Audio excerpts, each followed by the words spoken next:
Hi friends, engineers आपकी class में एक बार आपका फिर से स्वागत करते हैं। चैनल पे यदि आप नए हैं तो सब्सक्राइब करके भी जुड़ जाइए। देखते हैं हम लोग का 7वां दिन है और हम लोग आज जानेंगे पाइल के बारे में। कल लोगों ने जाना कॉलम बीबीएस के बारे में, कॉलम के बारे में जाना, रिंग के बारे में जाना, सबके लिए जाना। तो आज हम लोग जानेंगे पाइल के बारे में। पाइल का ड्राइंग के बारे में आज हम बात करेंगे। कल हम लोग पाइल के बीबीएस के बारे में बात करेंगे। देखते हैं, यदि आप नए हैं तो सब्सक्राइब करके अभी जुड़ जाए और अगर फ्रेशर हैं तो शेयर करके सभी लोग को ये जरूर बताएं। आते हैं सीधे टॉपिक पे। Detail of pile. अच्छा, आते हैं पाइल। हमारा पाइल का प्रयोग क्यों क्यों करते हैं? जहाँ पे हमारा लूज सॉइल होता है, ठीक है ना, उसके कुछ नीचे तक हम लोहे का यानी केज एक डालते हैं, जाल डालते हैं और उसमें कंक्रीट करते हैं, जो कि एक हार्ड सरफेस पैदा करता है। जैसे मान लीजिए यहाँ पे, ठीक है, ये लूज सॉइल है तो यहाँ पे हार्ड सॉइल है या कोई भी हार्ड सरफेस है। अब हमको यहाँ तक जाना है तो हम क्या करेंगे, इतना डेप्थ तक एक केज बनाएंगे। एक डाया का 400 का हो जाए, 1000 का हो जाए, 500 डाया का हो जाए, तो एक गेज बना के यहाँ तक डालेंगे। इसमें सरिया डालेंगे, ठीक है, और सरिया डाल के इसमें हम कंक्रीट कर देंगे तो ये पूरा कंक्रीट हो जाएगा और यहाँ तक इसको हार्ड सरफेस पैदा हो जाएगा। अब इसके ऊपर कैप बना के इस पर हम बिल्डिंग बना सकते हैं। वही केज का हमें डिटेल है। देखिए, एक होता है स्टीफनर रिंग, सीधे धीरे धीरे हम क्रम से ऊपर बढ़ते जाएंगे। एक होता है स्टीफनर रिंग। स्टीफनर रिंग जो होता है वो 16 mm डाया का, इसमें 1500 mm सेंटर टू सेंटर दिखा रहा है।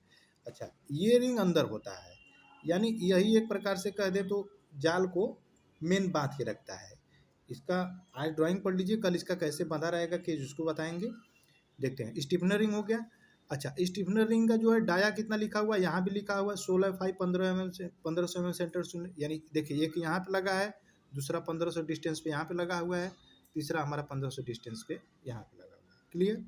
अच्छा, वर्टिकल कॉन्टिन्यूअस बार, ये क्या लिखा है 20,000 mm, यानी ये यहाँ से और ये नीचे तक ये पूरा जो है हमारा 20,000 mm, यानी मीटर में अगर हम जानेंगे तो 20 मीटर, यानी ग्राउंड फ्लोर के टॉप लेवल से और नीचे तक हमारा 20 मीटर का जाली हमारा अंदर ये जाएगा। ठीक है, 12 मीटर का तो हमारा मान लीजिए सरिया होता है, उसमें हम लोग लैप कर देंगे 50D के अनुसार। ड्राइंग में अगर दिया रहेगा तो ठीक है, नहीं दिया तो 50D के अनुसार। ये क्या है, ये एक्स एक्स सेक्शन कटा हुआ है, ये ऐसे काट के दिखाएगा कि ये कैसा दिखेगा। ठीक है, आ गया ये ऊपर। ये रिंग दिया हुआ है, रिंग का हमें दिया हुआ ring 8 phi 150 mm centre to centre. Clear रहिए, ये जो रिंग है, ये रिंग लगा हुआ है जो ये 8 डाया का है, 150-50 के सेंटर पे ये लगा हुआ है। फिर ऊपर हम लोग का दिया हुआ है स्टीफनर रिंग, वही जो नीचे रिंग दिया हुआ उसको फिर ऊपर दर्शाया हुआ है। ठीक है, अब लिखा हुआ मेन रेनफोर्समेंट 6-16, यानी 6 नंबर जो रहेगा 16 mm का डाया रहेगा और 6 नंबर जो रहेगा 12 mm का डाया रहेगा। ये जो वर्टिकल बार है, यानी ये जो कुछ ऐसे रहेगा, अगर गोल रहेगा तो 6 नंबर जो हमारा रहेगा 16 mm का सरिया रहेगा और 6 वो जो हमारा सरिया रहेगा वो 12 mm का सरिया रहेगा। क्लियर? ये मेन बार रहेगा और इसी के बाहरी फेस से ये हमारा जो है रिंग बंधेगा 150 सेंटर टू सेंटर, और स्टीफनर रिंग जो रहेगा वो अंदर रहेगा। क्लियर रहिए, 1500 mm सेंटर टू सेंटर रहेगा, वो यहाँ पे लिखाया हुआ है। तो उसका डाया यहाँ पे लिखा हुआ है 16 mm, तो 1500 पे रहेगा। यहाँ से यहाँ तक वो अंदर लगेगा ताकि जाल का जो गैप है ना वो बराबर मेंटेन करके रखे, कहीं से वो टूटने ना पाए। क्लियर? आते हैं अब टॉप लेवल पे। ये देखिए यहाँ पे हमारा मेन रेनफोर्समेंट दिया ही है 6-16 नंबर और 6-12 नंबर। ये क्लियर हो गया। पाइल कैप, जब इसका हम अपना तोड़ ताड़ के जो भी करने होगा, इसके टॉप लेवल में फिर हम पाइल कैप बनाएंगे, इसी के ऊपर फुटिंग या जाल बांधा जाएगा और बिल्डिंग हमारा उठना चालू हो जाएगा। ठीक है, पाइल को हम जब भी तोड़वाते हैं, देखिए पाइल को पहले कंक्रीट अगर आप करिएगा ना तो कंक्रीट करिएगा तो एक स्टिफनर वैसे लगा रहता है, इसमें आपका यहाँ तक कंक्रीट आएगा, धीरे धीरे गेज को निकालते जाएंगे निकालते जाएंगे निकालते जाएंगे, और एक लेवल ऐसा आएगा कंक्रीट हम इसको कुछ इसमें अधिक भरना होता है, जिससे कि इसमें नीचे जो स्लरी होता है, मलबा होता है, ये ऊपर फ्लो होकर बाहर निकलता है। तो उसको बाद में हिल्टिंग मशीन से या मैनुअली तोड़वाते हैं, वैसे हिल्टिंग मशीन का प्रयोग करके तोड़वाते हैं। और वो तोड़वाते हैं तो टॉप लेवल में जो कैप का हमारा होता है ना फुटिंग, वहाँ पे 50 mm हम छोड़ देते हैं, जिससे कि हमारा जाल जो बंधे उसको एक लेवल प्राप्त हो सके।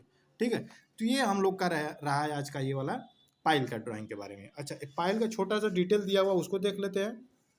Pile schedule, dimension dia pile, यानी ये जो पाइल है हमारा, इसका डाया कितने का है वो यहाँ पे लिखा हुआ 500 mm का कॉन्टिन्यूअस बार, 616 का, 612 का लिखा हुआ है, वही चीज़ लिखा है। मेन बार जो हमारा रहेगा 616 का रहेगा, 612 का रहेगा। उसके बाद लिखा हुआ पाइल कैपेसिटी 90 टन, टी मतलब टन। इस पे जब लोड टेस्टिंग होगा तो 90 टन से इसको होकर गुजरना होगा। अगर नहीं अगर गुजर रहा है तो ये हमारा पाइल फेल हो जाएगा, ठीक है ना। तो हमको दूसरा पाइल करना पड़ेगा, सीधी सी बात है, ठीक है फ्रेंड। तो इस प्रकार से आज हमने पाइल के बारे में जाना। अब हम कल जानेंगे इसका बीबीएस कैसा होगा और इसका जाल कैसे बंधेगा वो कल हम दिखाएंगे, ठीक है फ्रेंड। तो चैनल पे यदि आप नए हैं तो सब्सक्राइब करके अभी जुड़िए और बेल आइकन दबा लीजिए, जिससे आने वाली नोटिफिकेशन सबसे पहले आपको मिले। हर प्रकार की ड्राइंग, हर प्रकार का छोटा बड़ा नॉलेज आपको इंजीनियर साहब की क्लास में आपको मिलता रहेगा। तब तक के लिए धन्यवाद फ्रेंड। लाइक करके सब्सक्राइब जरूर कर लीजिए। जय हिंद, जय भारत।